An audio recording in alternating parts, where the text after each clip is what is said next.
Hello, welcome to 8.9 News. I'm Ffinlo Costain. The Green Party launched their general election manifesto this week, and today I'm speaking to Toby Hammond, a district councillor for Bungay and Wainford in the east of England and a general election candidate for Beccles and Lowestoft.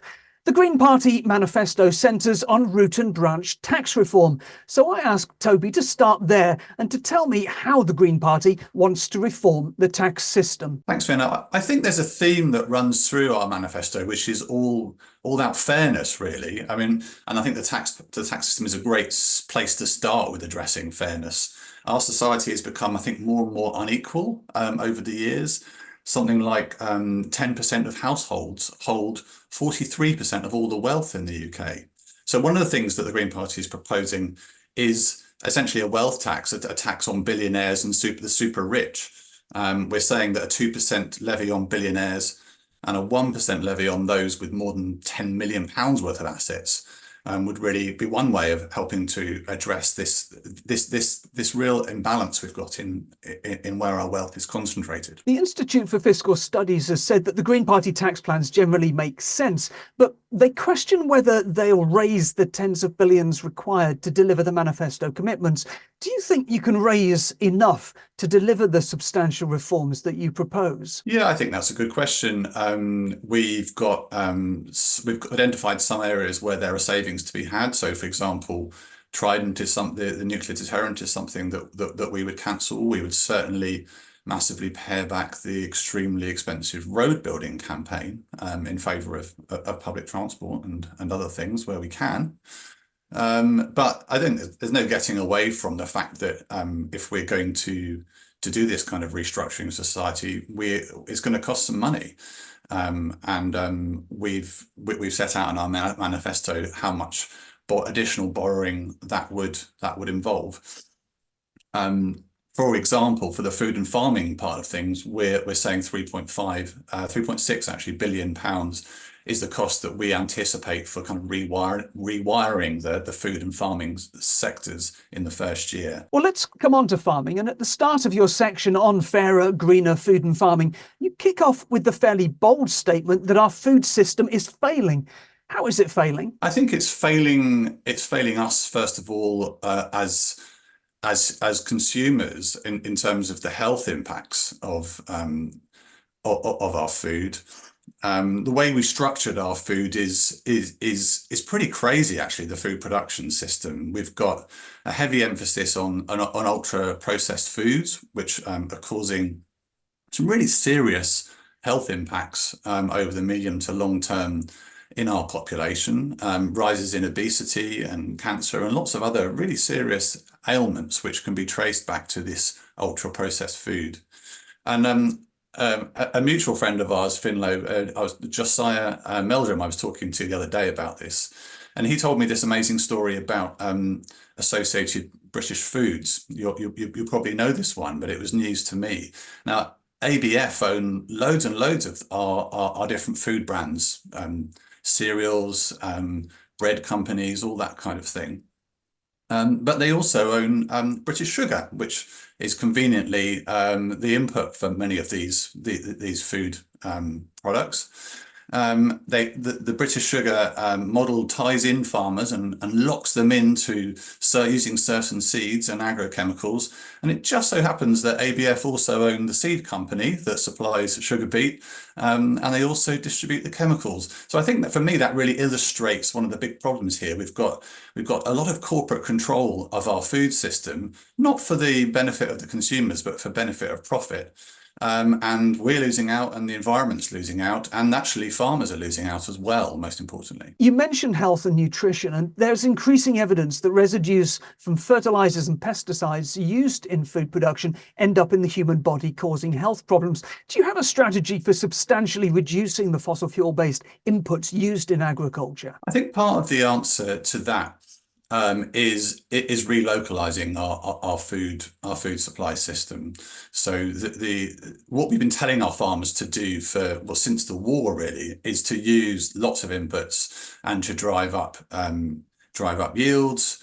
And they've done that very successfully, but they've done that by relying on fossil fuel driven agrochemicals, as you're saying there.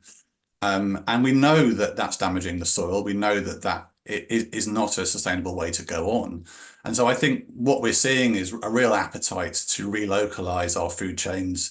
The Green Party is really keen on more horticulture, and particularly lots more support for small scale farmers who've got a much greener way of doing things. I'd like to come back to the statement that the food system is failing. Now, many people are suffering from the cost of living crisis and rely on low prices in supermarkets. Can you deliver the health and environmental outcomes you want to see without substantially increasing the cost of food to ordinary people? I think like many things, there's a balance to be struck. We probably are never again going to see the 10 pence loaf of bread, which, in our lifetime, Ffinlo, we've seen on the shelves. There is a really strong argument for paying the right price for food, and for quality food, which in turn means that the farmers are better supported. But a lot of the margins in there are being captured by the supermarkets, by the larger organisations and distributors. So this idea of trying to break some of that down doesn't necessarily mean super high prices. It might mean more cooking of our own food and more preparation and that kind of stuff. One of the things we're really keen to do is the education piece around getting kids involved and getting school trips out to farms, getting children much more involved in the process of growing and preparing our own food, which has got to be a good thing on lots of levels. In your manifesto, you say that you want to nearly triple farm funding. So where does that money come from? And what would farmers have to do to earn it? So in our manifesto, we've got £3.6 billion worth of extra support for farmers, in particular small farmers, to help them really change the way they do farming. That money, whilst we've identified savings from things like stopping our nuclear deterrent, that money is ultimately going to be public sector borrowing. And sometimes it's quite hard to think about these big numbers, 3.6 billion. So, for example, the 2008 banking crisis cost taxpayers 456 billion, and the COVID crisis cost about 410 billion. So 3.6 billion of additional borrowing is what we have for the first year of completely changing our farming system. Now, in your section, Bringing Nature Back to Life, you say that you'll give rights to nature. How would that work in practice? It sounds funny, doesn't it? But it almost sort of giving rights to nature as if it were a person. But this isn't actually hippie stuff. It sounds a bit hippie, but it isn't. This is about a really powerful legal device to give nature the legal status that it really deserves to be protected. And I think over time, we've always used nature as a kind of a free dumping ground for our pollution. And economists would say externalities. We don't have to pay for the pollution we cause or the things that we extract from nature.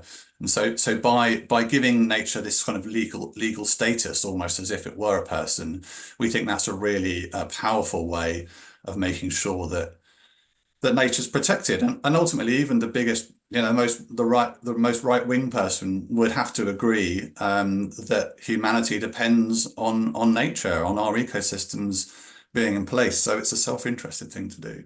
Can you give me an illustration of how that might work? I'm thinking, for example, around fracking, or indeed, we were going to come on to a question about badger culling, but how would that status, that change status of nature affect that policy making? I'm not a legal expert on this, but as I understand, it means that if any of these projects are being proposed and considered, at the moment, you have a certain statutory planning policy that you have to go through, but the actual impact to nature and our planet is not legally part of that process. I mean, I've sat on planning committees, and you're not allowed to take it into account. So we do need some serious changes to the way that our laws treat these really, really fundamental things for our own future. I mentioned badger culling, and that's something that you say you want to end in the manifesto.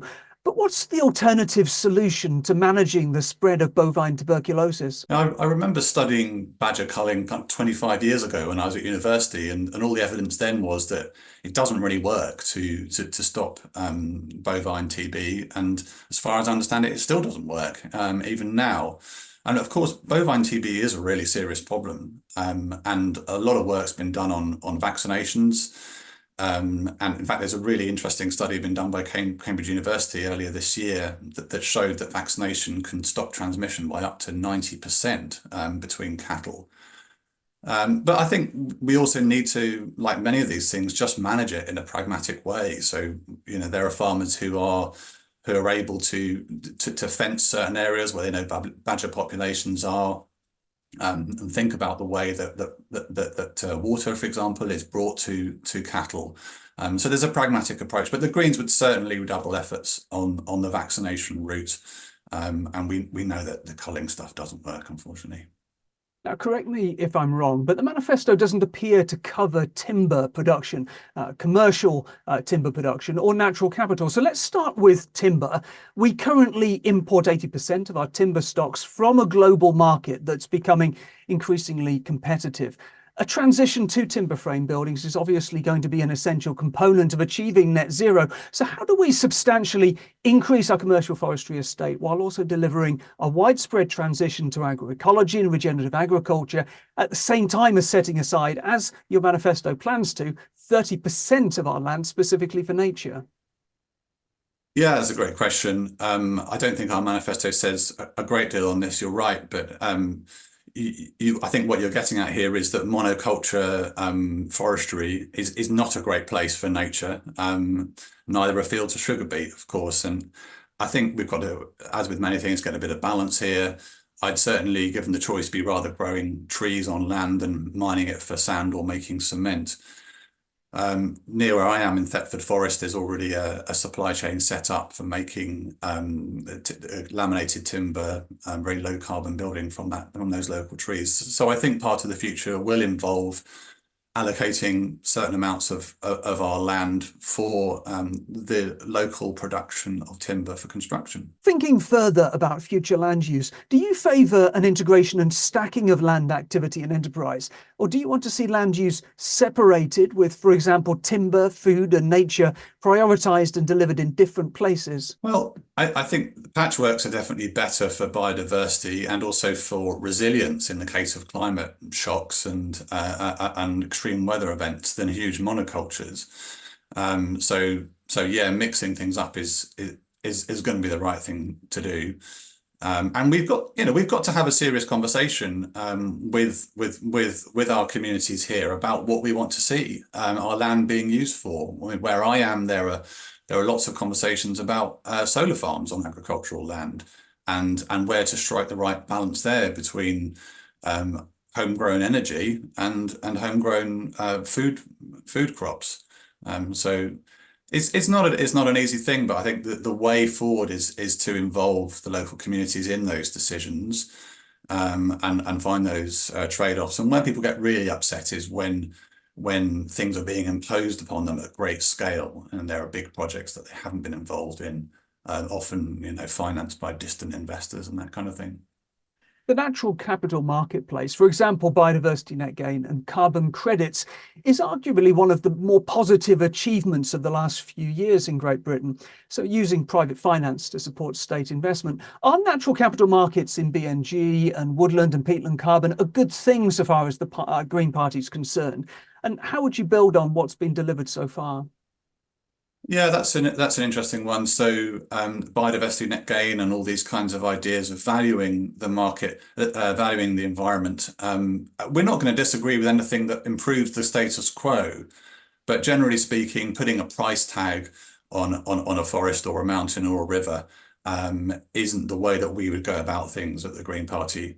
We think that it'd be much better to value these things more intrinsically for the benefits that they give us, rather than trying to make them part of a kind of tradable market economy. And there's been some pretty dubious stuff historically with these kinds of models.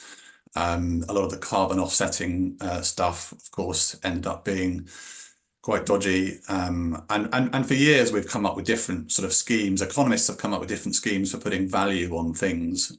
Should you cut it down or not? You know, that kind of thing. And we think, I mean, some of the stuff we were talking about earlier with changes to the legal status is a far more fundamental approach to appreciating what we've got rather than thinking that it's another thing that can be bought and sold. Natural capital markets, of course, deliver private finance for use alongside state investment. So if you're reluctant to put a price tag on nature, does that mean that you think that the vast majority of funding for nature regeneration should come from the public purse? I think the state needs to take a more interventionist role in striking the right balance between agriculture and nature.